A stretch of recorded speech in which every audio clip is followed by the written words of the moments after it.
welcome to our Deeper Podcast. My name is Mo, Executive Pastor at Conduit Church, joined with our lead pastor, Darren Tyler, for what is probably iteration 3.0 of the podcast, if I'm being honest. Yeah, that would be 3, right? So the first iteration was us in the basement bunker. The first iteration, was in your home office. Conduit free radio during the pandemic. When we grabbed we literally just found a couple of microphones and GarageBand, which we didn't know how to use. Right. And we asked young Micah at the time to come rescue us. And we were doing that, during the pandemic out of your home office. I forgot it was in the house because we had to pad everything to try to make it not sound it was like an echo chamber. Like if you go back and listen to our earlier podcasts, like episodes 1 through Have you done that? 30, I have. Of course you have. Just I'm curious, well, what are we doing here? Is it bad? It's not great. Yeah. I mean, it's good. I feel like we were getting the job done, which is we're trying to communicate with our church family and whoever, about the insanity, what was happening in March of 2020. Well, yes, but we started that back, if you remember, back in the fall because we did a Revelation series. Oh, no, I did not remember that. So we started a Revelation series, the book of Revelation, and lo and behold, a pandemic happens at the first of the year. And so now we are walking hand in hand with the book of Revelation and a pandemic at the same time, and it was very timely, I should say. Some might say that we scheduled that pretty well when you think about it. And then I forgot about that. And then we moved it to the building, to the church building, but it was during the construction phase of our building. Gosh, I remember that. And so now we're moving from room to room to avoid the jackhammers and the nail guns and everything else that was happening. In the middle of the day, someone's doing drywall next door, slapping on. Yeah, I forgot about that. Yeah, so it's been a bit of a journey. And so now we find ourselves, if you're watching, welcome to the newest version of our podcast, which is us taking this to video. If you're listening, nothing's changed. It still sounds amazing, and we're going to try to bring you the best content that we can give you. But now there's an option to watch the podcast, preferably and probably at youtube.com on our YouTube channel. Yeah, until they cancel us or something. We get canceled. But until then, I was actually shocked how many people have told me that they consume listen to podcast type stuff on YouTube. I guess, no, I don't, because it requires me to stop what I'm doing, to sit. This is what I'm saying. Right? But like a podcast, I can mow my yard, I can walk to the neighborhood, I'm in motion. Yeah, so maybe other people consume this differently, but exactly that. I'm out with the rucksack in the neighborhood. In fact, I'll bundle it because I love listening to podcasts, whatever, but I hate exercising. So I'll bundle. I will only let myself listen to this one if my fat butt is out in the neighborhood with the rucksack on. Can we go back to rucksack? What is a rucksack? You don't know what a rucksack is? I mean, I think I do, but I don't know that everybody does. Rucksack is a military idea, which is part of the way they train with marching, with walking, whatever, is with weight on their back, and they call them rucksacks. It's like a vest you put on? It's a backpack. It's a backpack that you wear. Yeah. So there's a company out of Florida called Rucksack that military guys made in the USA, and they have manufactured these backpacks that are they're straight backpacks. I could take it wherever. Okay. But they're also made, and you could purchase so I've got a 35-pound weight in the back of it that goes in the backpack, strap it on, and then carry my fat butt with an extra 35 pounds on it. And there's all kinds of information of talking about how just 35 pounds will. Yeah. And Dr. Bert Sanders, one of my doctor guys, says that there's also research that anything over 40 or 50 pounds the military's found, there's actually a decreasing value to it. But somewhere in that 30 to 35 pound range, sweet spot, strengthens your back, strengthens your legs. I have never, so I'm over half a century, and I am very satisfied with my legs right now. You have good legs. I'm just very satisfied with it. They're solid. There's muscle to them. I know this is a video podcast, but we don't plan on exhibiting the legs. No, those are just for privacy. But they're actually, the rucksack, man, I'm carrying around has literally changed the way that I've been building. But that's when I'll listen to podcasts. And I have no way to do that with YouTube. Like the idea of sitting in front of my computer or my phone or whatever and just watching a podcast on YouTube I don't understand that. Like, yeah, it's a little different. I mean, there's been instances where I have done that on purpose to sit down and watch an interview just because I wanted to, well, maybe put the voice with the face, try to, understand maybe facial expressions or, how they're interacting with an interview. Certain people, maybe it's a presidential candidate or somebody. It's like, okay, what's their personality like? Which is what's going to happen to us right now. People that have been listening this whole time, like, wait, that's it? Like, that's these the guys thing? look like? Yeah, face for radio is what they used to say. But so we'll see if anybody picks it up on YouTube here. The major default for me is that I can't put it on 2.0 speed. You can on YouTube now. Wait, what? Yeah, you can speed it up. Huh. Yeah, you can speed it up. Well, that's what I know. I'm old. I didn't know that. But that's what I do. Like I hit it.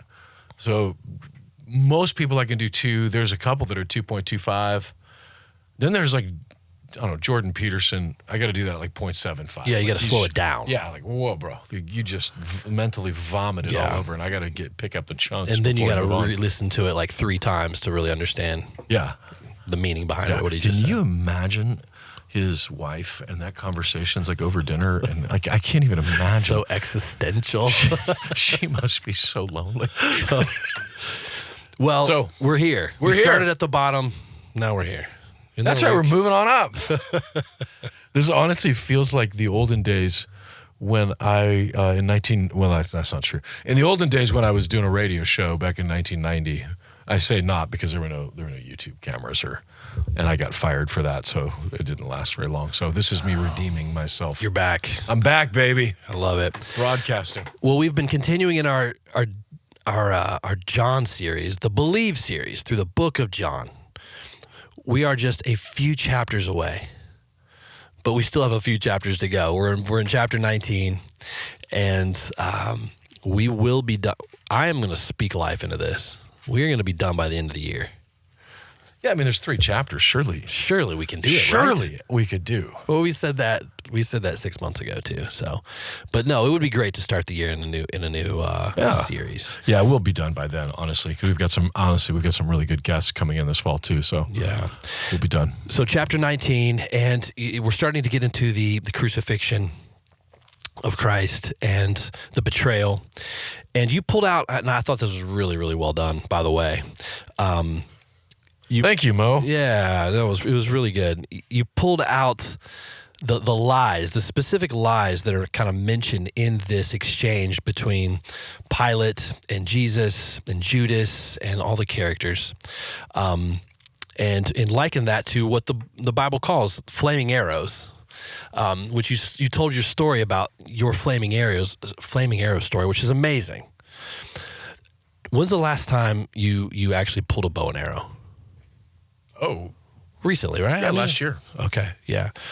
Yeah, no, there was no fire on the end. Yeah, and I was wondering about that because you did that, and it was a youthful indiscretion, perhaps, of it was a criminal act, lighting arrows and bombing a field. Yeah, but he was thrown in 5th grade prison, wherever that was. You tripped to Boys Town. But all of our trips to like Wyoming and Montana, should we start asking them about maybe participating in some flaming arrow activity, blow some things up? I mean, we could, but so I mean, this is more logistics than anybody wants to know. It's probably a bad idea. But a compound bow, it would not be able to maintain a flame on the end of it because the way that arrows fly today versus the way that they would fly from just a regular old bow and arrow, like that thing would be extinguished before it ever left. I mean, just those things come out of there like a missile. Such a great story, though, of you blowing stuff up with a flaming arrow. Did you not do that in Iowa or Ohio? Were there no flaming arrows? No. Was it because your parents were helicoptering over you, or just nobody thought, hey, let's see if that'll burn? We were so sports driven. If we had extra time, we were playing with a ball of some sort. Yeah, our sports were not that So at all. Our sports never were really crossed fighting each other in the neighborhood kids. And I would have never thought to do that, to light a bow and arrow, and it would have never crossed my mind. And it sounds amazing, though. I mean, I feel like I missed out. It was glorious. I still have actually a scar, battle scars from where like the dripping of the flammable whatever dripped onto my skin while I was trying to get the arrow queued up, and boy, that'll sizzle and stink. But isn't it interesting though that in Scripture that lies, fabrications, that he likens it to a flaming arrow. I just think it's such a descriptive word in a phrase, and it's interesting how you pulled that out, and how we can fight them off, how we can defeat them, but the fact that that's what's coming at us, even in culture, is something to really be aware of. Yeah, I mean, if you go back and retrofit even to what happened with Jesus at his trial, the accusations leading up to the trial. I mean, it's a sham trial. Like, this would be covered on modern television, as a sham trial. Like, this is literally, there are no charges. In fact, there's that moment in chapter 19 where Pilate's like, I don't see anything wrong here. There's no charges against him. Surely there's something here. And the Sanhedrin guys are like, well, you just got to trust us. We wouldn't have brought him here if there wasn't something. So just trust us, which, I mean, literally feels like we've had 2 impeachment trials that felt like that was it. Just trust us. It's gonna be fine. Exactly. But that's not anything new. But I'm not trying to compare Donald Trump to Jesus. That is not it. But I am trying to compare the sham trials. The sham trials. And those are happening all over the country, whether it's with, these gender equity and inclusion stuff happening in schools, like coaches being fired for praying with their kids. I mean, there's just nuts stuff happening through a legal system that is all being used with half-truths, full lies. And you go back and see, they're all present at the trial of Jesus. Like the exact same kinds of lies were used then that are being used now. You put them into 4 different categories, the different types of lies that can be told, whether to ourselves or that we use to others. I mean, this is kind of it can be a very convicting topic here in terms of the lies that are told. One of which is exaggeration. Mm-hmm. I am guilty of this in a great way. I feel like I love to tell stories. Right, in story, a preacher's stories especially. Yeah. I mean, a great story is exaggerated, right? So, I mean, I'm feeling convicted about this. Well, someone says that you should never let the facts get in the way of a good story. That's right. That's what Grandpa always said. But the ultimate thing with exaggeration, which was the lie of the crowd, sometime around verse 17, 18, the crowd is now completely exaggerating everything he's done. Like, Pilate asks Jesus, what have you done? And the answer is, he's walked on water. He's fed 5,000 people. He was healing sick and casting out demons. That's what he's done. And what they're exaggerating is, no, this guy is an insurrectionist. Now, keeping in mind, this is why this is such a crappy lie of exaggeration. They have just asked for Barabbas to go free. Barabbas was an insurrectionist, an actual insurrectionist. Yeah. And so it wasn't like they just flipped a coin for whichever one. They chose Barabbas because he represented what they thought was the hope of the future, which was zealots overthrowing the throne. So for them to be exaggerating and say, we have no king but Caesar or whatever, it was such a bullcrap line, because they did, and that's why they took Barabbas instead of Jesus, because they wanted him. And so exaggerating Jesus's crimes, which were 0, to make him look worse than an actual insurrectionist who, was arrested for thievery and murder. And here's Jesus arrested for, we still don't know what. Yeah. Just trust us. Yeah. Thinking of exaggerations, I'm reminded of my music industry days. When everyone would work so hard to exaggerate first week sales numbers, right? So many tactics involved to bump the number, to exaggerate the number. Yeah. And the thing, though, that it makes it hard, so if your system rewards specific metrics, and so for us, like in those days, if you were going to get any kind of, presence on tour, presence on radio, whatever, if those first week sales numbers came out and they're bad, it's over for you. Yeah. So there's a motivation. Now, by the way, the ends do not justify the means. But when the system is set up to reward numbers and people will lie. It's just human nature. And you're right, man. we're out there selling CDs on the road for 6 months and calling them pre-sales so that they can. Yeah, exactly. Do you know that was the original small bone company, musicchristian.com? Oh, that's right. Yes. That was what they found a hole in the market where knuckleheads like me, yes. we'd go out there and pre-sell a crap ton of records on the road, but somebody had to lick the stamps. That's right. And send them out. And so they were running it out at Westgate Circle over in Brentwood. That's what we shared an office over there. So it was like a third party. You'd send them out to. Yeah. So it's Darren Whitehead. Yeah. Oh my gosh. And I want to say Daniel Smallbone, one of the Smallbones. It was like that was the crowd. Yeah. And I mean, honestly, it was a brilliant idea because in those days, you're trying to get your first week numbers. So everybody from the Newsboys to DC Talk to, whatever butt band Darren was working with, like we all had to get those numbers up so that Roy Morgan or whoever would want to book our bands, right? Yeah. And so those numbers were exaggerated. Now, technically, I guess that's an exaggeration. I viewed it as I was working within the rules. These are the rules, so I'm going to. It's like, it's not a tax loop; it's a tax credit. So if why would I not take it? Why would I not take the exaggeration of these numbers? But every time you say exaggeration of numbers, I think of COVID era stuff, and it gets my blood pressure up again. Yeah, because they exaggerated the numbers to benefit the narrative, to push the thing. And you and I remember this, like Andrew Cuomo, early April, we need 30,000 ventilators by Tuesday. People are going to die if we don't have these ventilators. Yeah. And of course, using it as a wedge against the whatever party in power. And then it was Tuesday, which was only 4 days later. And they needed like a couple hundred. There was the exaggeration was so vast. And so, it wasn't even kind of right. It wasn't like the rain came an hour late. Like, it wasn't even going to rain that day. And that was a across-the-board exaggeration. The efficacy of wearing a mask. You got to wear a mask because it'll save your life. And then Dr. Fauci 2 years later says there's about a 10% efficacy rate with wearing a mask. He completely exaggerated and this is the benefit of it. It's going to save lives and here we are, 3 years later. We're heading into 4 years now. No, that makes me sad. Yeah, it's, I guess the first case was documented, I think September, October of 19. And so it's September, October of 23. So we're into year 4 of this at this point.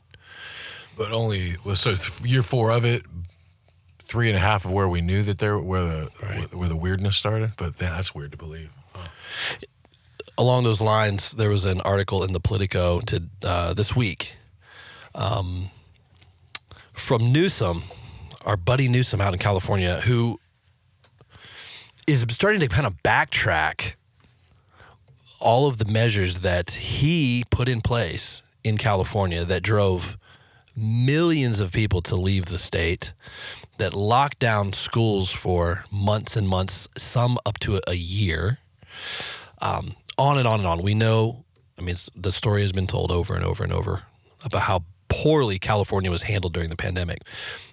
But now as these facts, these exaggerations are being called into light and facts are being presented all of these years later, he's starting to backtrack on some of this as, well, we didn't know. We did the best that we could with the information that we had. And it's not a good look. So it's okay. The title of the article, we would have done everything differently. Newsom reflects on COVID approach. What is he specifically saying that he would do differently? Or does he have any specifics? No, he's talking about, the distancing requirements and the duration of lockdowns. Like, everything would have been minimalized if they had known what they know now. It would have not taken such drastic measures for such a long period of time. Interesting.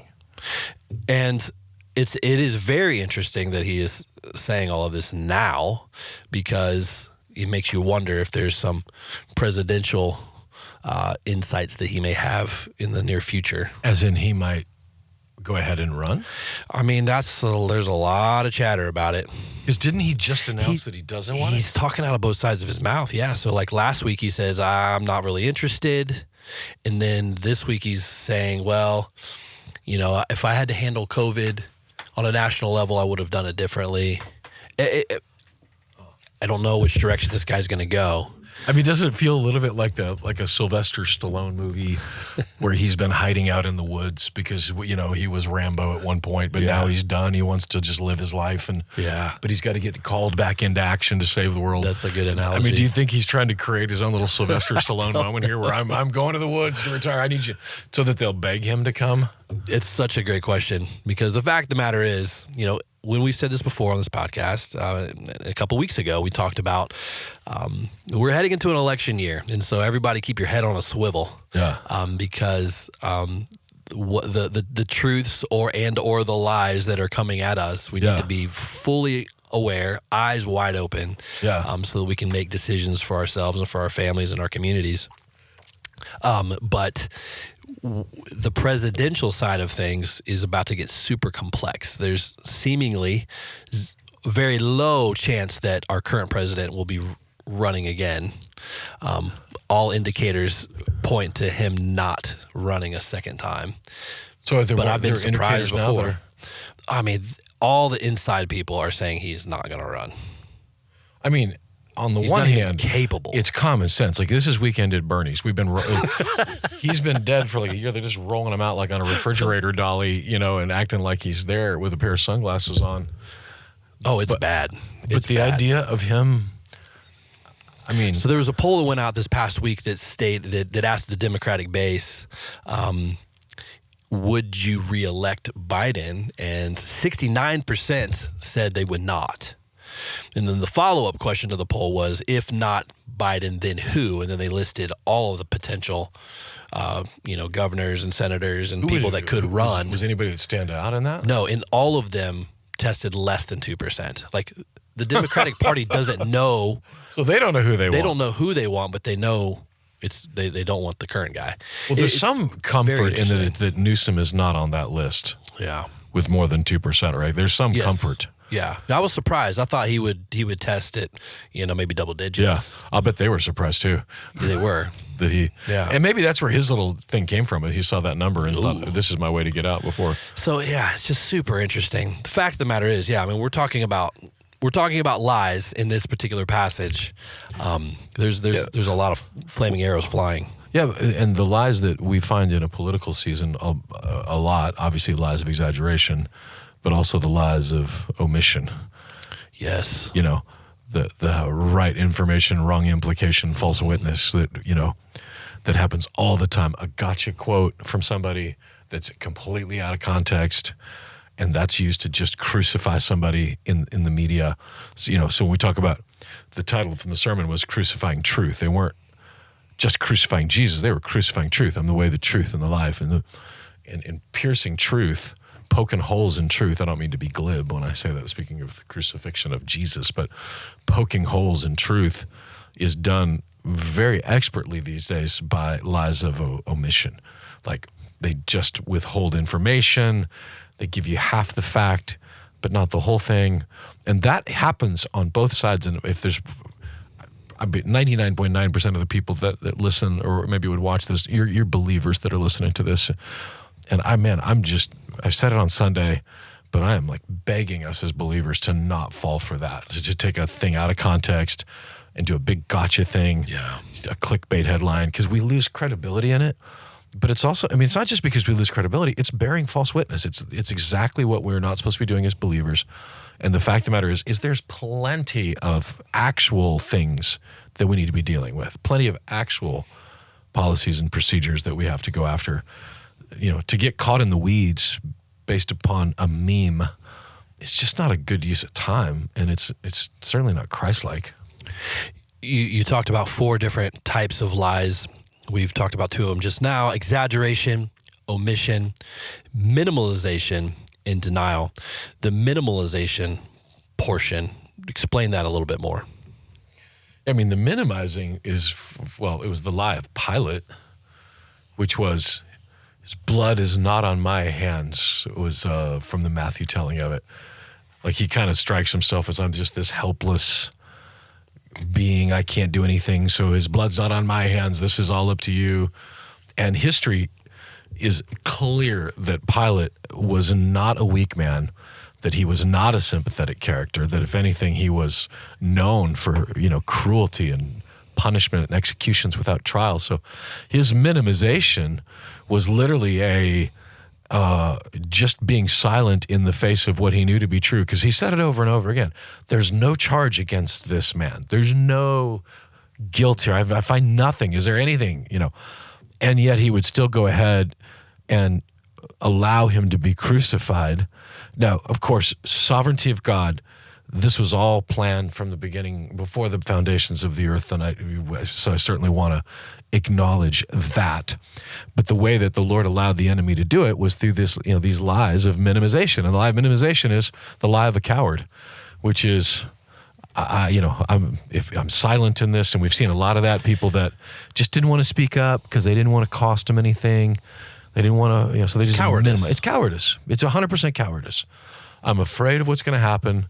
Pilate's wife. I mean, God, poor guy was caught between a crazy woman and a crazy people, but she's terrified because she thinks he's, that this man is special and the Son of God. Yeah. And on the other hand, crucify him.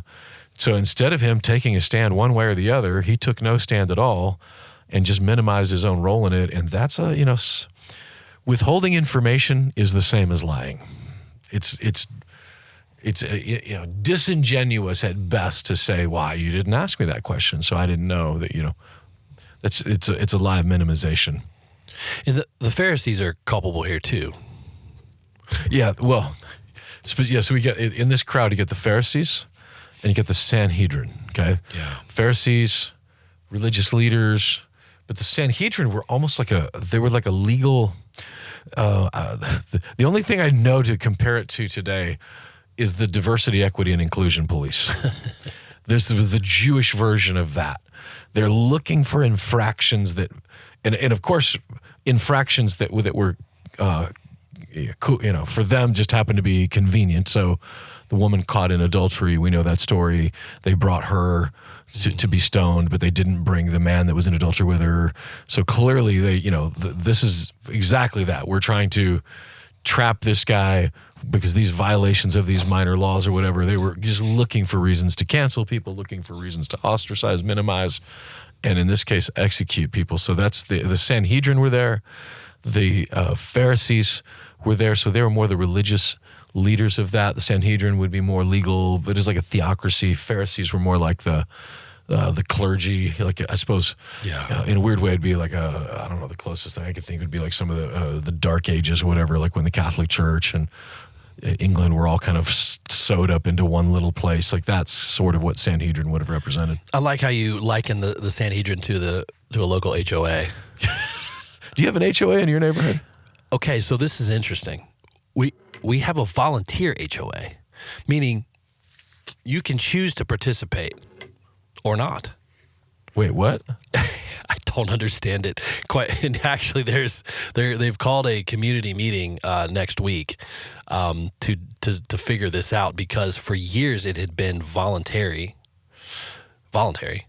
and now there's new blood over the past decade, and they want to make it mandatory.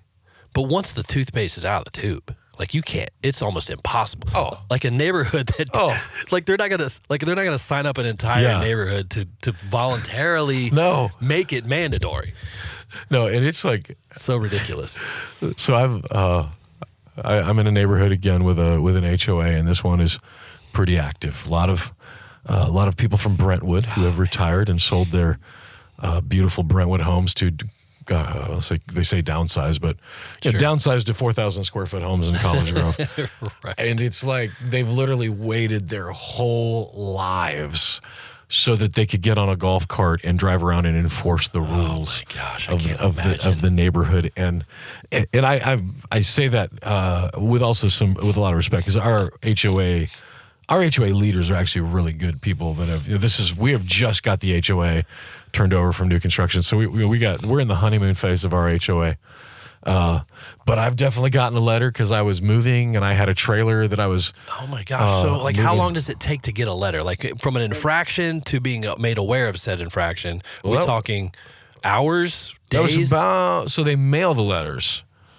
So that trailer, we're moving some furniture. Within about 24 hours, I get a letter, maybe 36 hours, because you've got a trailer in the driveway. Oh my! And I'm literally just making trips every day. Yeah, mailed it to you. What do they mail it? I mean, they're in their same neighborhood. And is it like a shared mailbox situation? No. So each house has their own? Yeah. Yeah, because I know that's pretty popular around town Yeah. too, like having these whole neighborhood shared mailboxes, which I think is crazy. Yeah. Well, the Sanhedrin, these religious leaders, they had that kind of authority in people's lives. Like they could go into their homes, figure out whether you are, following the laws of, of Judaism. Like they had, and literally the most minute of the most minute laws that they would enforce. And they had an interesting amount of power, like power of the people, power of persuasion. I think there were 70 of them. Yeah, that's right. If I remember right. Mm-hmm. And they were their version of, this is how we make decisions in a city. I guess it would be like the alderman maybe of a city, the city council, but in a theocracy. And, here they are. They're right in the middle of this. Crucify him, getting the crowd all spun up. What were they afraid of? That he would take their authority? I think so. I mean, they viewed exactly what he was doing was blasphemous in their mind, and that level of blasphemy is punishable by death. Their problem was trying to convince that Pilate here, in this case, that claiming to be God was an actual punishable by death crime. So when he says that he doesn't find a charge for him, it wasn't that he didn't. It's just that wasn't illegal. In Rome, it was not illegal to say that you were God. So what they were doing by lying and exaggerating was, he's saying he's going to kill Caesar. So for them, they had to stretch the truth from claiming he was a god, because they could have cared less if he wanted to kill Caesar. They would have loved it if that's what he wanted to do. But that's not what he wanted to do. They didn't love it because he was claiming to be the Son of God, claiming to be God and deity, casting out demons, freaking them all the way out. But that was not illegal in Rome. So they had to lie in order to get Pilate to move the needle. And then Pilate, again, never once said, okay, yeah, you're right, that's against the law, we're going to kill him. He just said, okay, well, look, you guys, I'm tired of this. I'm going to bed, washing my hands, and you guys do what you want with him. Yeah. Minimalization, omission, exaggeration, and the last one's denial. I believe you mentioned you pulled these four specifically from a book or a reference of a book of an interrogator? Gavin de Becker wrote a book called The Gift of Fear. I'm surprised you've not read it, quite honestly. It's literally like an Enneagram 6 dream. Like, oh, wow. Sign me up. He was a client at William Morris back in the 90s. And I came in the office one morning, and everybody had a copy of The Gift of Fear in our inboxes. And it was Gavin's book, and he was a former detective, spent a lot of time doing security for famous people, and so this book comes out of that. But in that book, he talks about, and I'm almost sure, and it's funny I'm saying this now, there's that moment of, it's been about 30 years since I've read this, I probably should verify, but 5 kinds of lies that happen in an interrogation room. And fabrication is the one that we're the most familiar with, which is why I really focus on the 4. But then, minimization, omission, I mean, those were the types of lies. So when you're interrogating someone, that's what a skilled interrogator, that's what they're looking for. Signs of lying, which, by the way, so you're going to Israel with me. I am. Okay. Here's what they do with getting in and out of Israel, especially, but not the embassy, but the what do they call it? Customs. Customs. You might experience it at customs. If we were flying El Al, you for sure would get this, and especially if you have stamps from the Middle East on your passport, like I do, you get to go into a room and get some questions. And the CEO of El Al Airlines, he actually referred to what we do in America as safety theater. He said this like 20 years ago. When we're putting together all of these policies for, we're going to search grandma in case she's going to bomb the plane, whatever. Mm-hmm. So he called that safety theater because it doesn't do any good. And so if you're an El Al staff, you are literally trained in professional interrogation. Wow. So the first time I go, I'm on El Al, and Look, I don't know what the Jews were doing all night on the plane, but they were real busy. Like they're banging around, digging in the overhead compartment. I'm in bulkhead, so I'm thinking I'm going to stretch my legs out. Oh no, that's prayer time. Like every few hours, and they're doing their Shema thing, and I'm like banging around and elbowing, and little old Jewish grandmas, they'd come up the aisle just like one arm on every leg, just pulling chairs back. I'm like, this is like in Haiti, but with Jews. I don't know what's happening here. But all airlines, they are not screwing around with security, so they're looking at my thing, and so I got to go into this room. And in walks, and I kid you not, like Gal Gadot. Like it was like this beautiful IDF, and it threw me off so much. Like the security, not even like the security, but like the military. Yeah, because she got some questions for me. Oh boy! And at first, I got a guy in there, and he's like, whatever, intimidating. And then I got to sit there for a minute, and then again, in walks Gal Gadot. No, I'm a married man. I'm happily married. I'm forsaking all others. Right. But she got your attention. But Wonder Woman walks in, and I'm like, man, that's rough. And I'm so confused now and so rattled because it could not have been less prepared. Oh yeah, for this. And I ended up passing muster and all that, whatever. But then I read later that's actually part of their technique. Really, it's on purpose. 100%. Like they choose the interrogator based on the interrogee. Is that the word? Maybe it is now. You know, and so just whatever they can do to throw you off, to get you to tell. Oh, that's impressive. The truth. So they're wanting to know why. Okay, you've been to North Africa, you've been to Sudan, like a lot of people there want to kill us. And by the way, saying that you're a missionary going into Jerusalem, that is not a selling point because they don't want us proselytizing. Right? There. Like they're uninterested in that, so that didn't do me any good. But I did get in. But the point is that's interrogation is a technique to get you to tell the truth, because we humans, man, we always lie. Yeah. When we're getting busted, I mean, it happens when you look at the history of political fall. It's almost never the crime. It was they lied about the crime, almost without fail. It starts early. Oh yeah. I mean, I'm about to go through another round with my grandson. He's pushing up against 1 year old here in the next month, and I could already see it coming. It's like, did you do that? No. He's already lying? No, he's not. Okay, but I can see. I can see it like, on the horizon. Baller, man. He can't even speak, and he's lying. Because my boys did this, right? It's like, who did this? No, I don't know. But it starts so early. It's like this natural response to just deny responsibility for whatever. And at the human condition, I mean, it's a sin, right? And it's a sin that the sin is lying, of course. But the bigger sin is pride. I don't want to be proven wrong. I'm embarrassed. I don't want to get in trouble. I want someone else to. So there's the sin beneath the sin of it all. That all comes down to honestly, it comes down to fear. Do you remember the Netflix show, How to Make a Murderer? Making a Murderer. I do remember that. That was before I took my principled stand and canceled Netflix. Huge show. It was like one of their largest documentaries ever. It was utterly fascinating. Did you see it's being resurrected by Candace Owens? Did you hear about this? No. So Candace Owens is bringing it back because apparently there's a trove of information that was taken out of the documentary. So basically, this guy's guilty, and they just cooked the documentary. Is that the idea? I don't know. I haven't watched the special that's coming out, which you have to subscribe to Daily Wire to figure it all out. But she's going on this full interrogation of the evidence, right?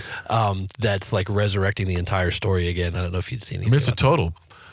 It's total Proverbs all day long, right? This sounds right until you hear the other side of the story. That's thousands of years old wisdom. And if there's one thing that is a fact right now, is that, especially in the documentary world, someone can create a narrative based on only the information you want. I'm listening to Michael Lewis's new Against the Rules season of my favorite liberal. He wrote Moneyball. He's written some great stuff. But this series especially is like, man, this guy is 100% cherry picking liberal talking points that fit his thing, and then building a story around it. And like the one, for instance, that I think is happening, and this, gosh, please send your emails to Mo at conduitchurch.com. Thank you. But he's got an episode about mansplaining, okay? And how these women are so angry because men, they don't listen and they're mansplaining. And but then you start telling the stories, these anecdotal stories. So here's Michael Lewis, who's a numbers guy, literally doing everything by anecdotal. And all I'm thinking of is, I have been womansplained. I can't even tell you how many times. Are we allowed to even say that? But I've been mansplained, because there are just some people that they don't listen.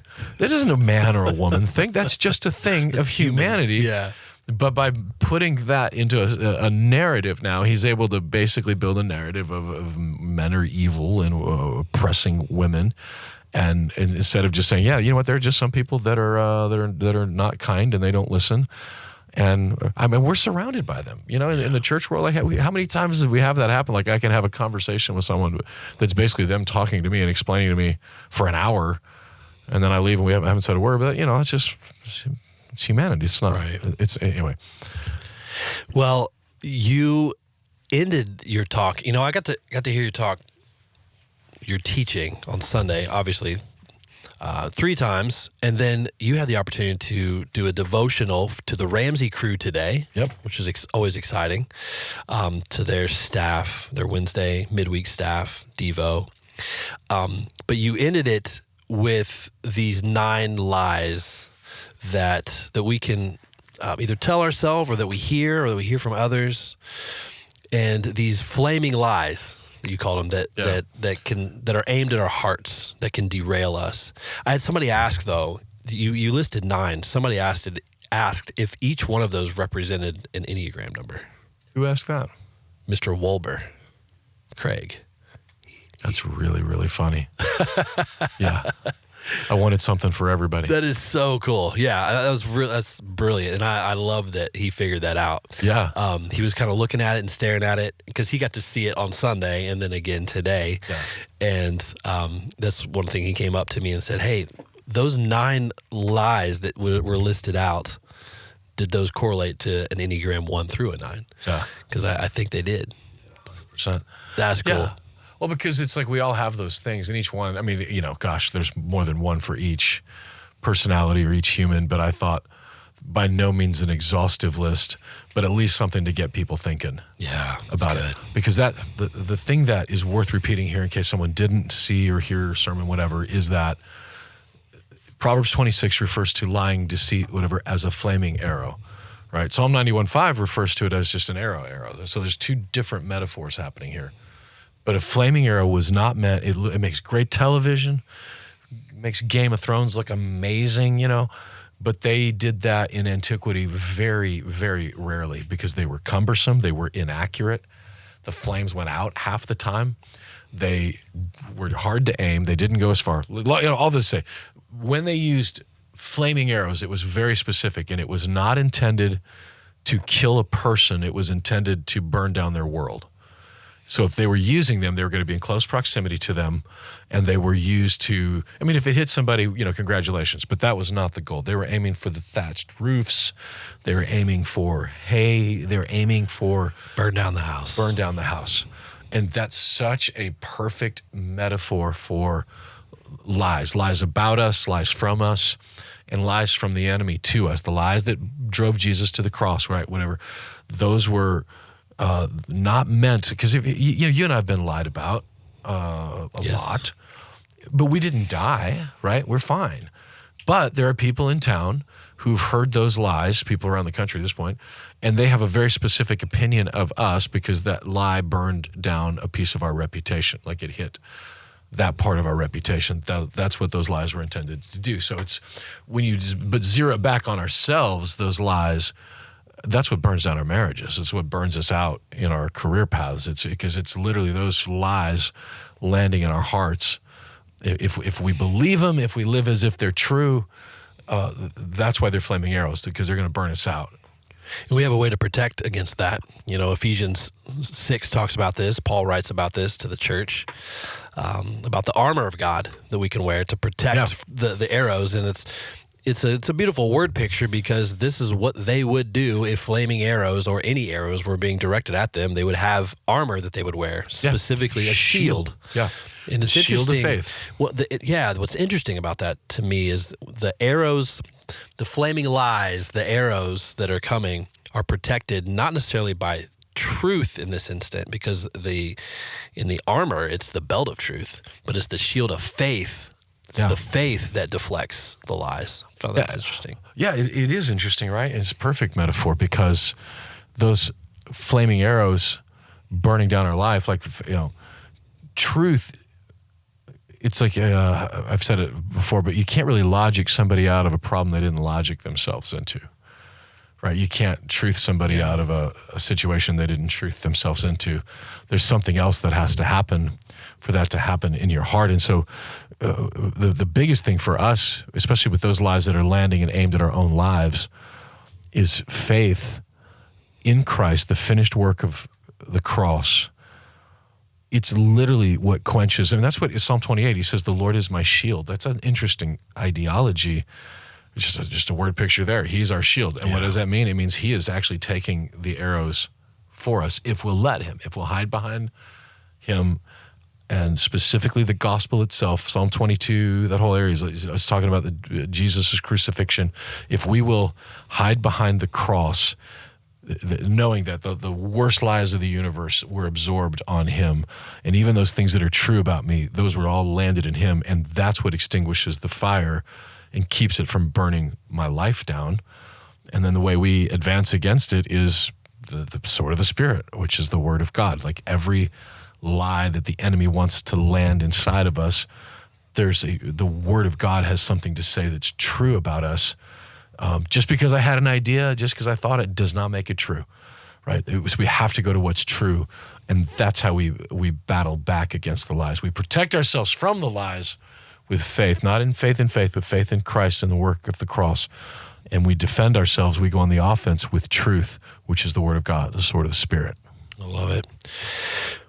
Well, this is the first part of chapter 19. Yeah, we got a little bit to go there.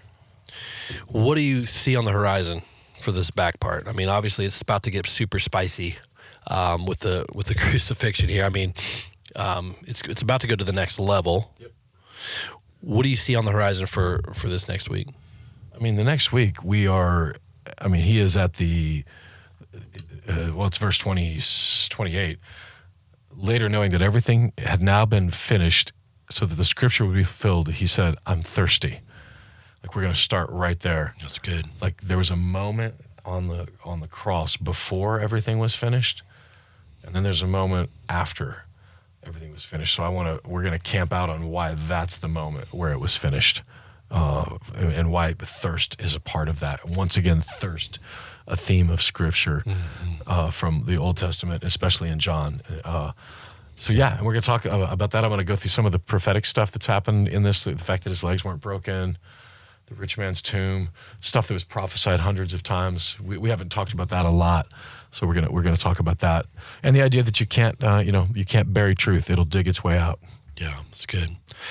Thank you for joining us for the inaugural video podcast of the Deeper Podcast. I appreciate your patience as we figure this out. We get a little new rhythm in here. Right. I feel like I'm going to have to sit still more, don't you think? Well, I mean, that's kind of always the case. Yeah, honestly. but on camera, I'm realizing, but even on stage, you're moving. Yeah, you're moving. It's a lot. The camera operators and our lighting guys are always trying to track you down.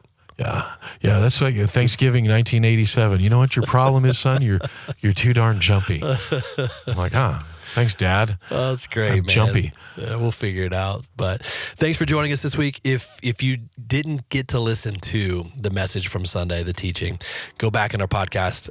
Go listen to it. Go watch it on our YouTube channel as well as we continue this Believe series. We only have a few more chapters left. Thank you for joining us each and every week.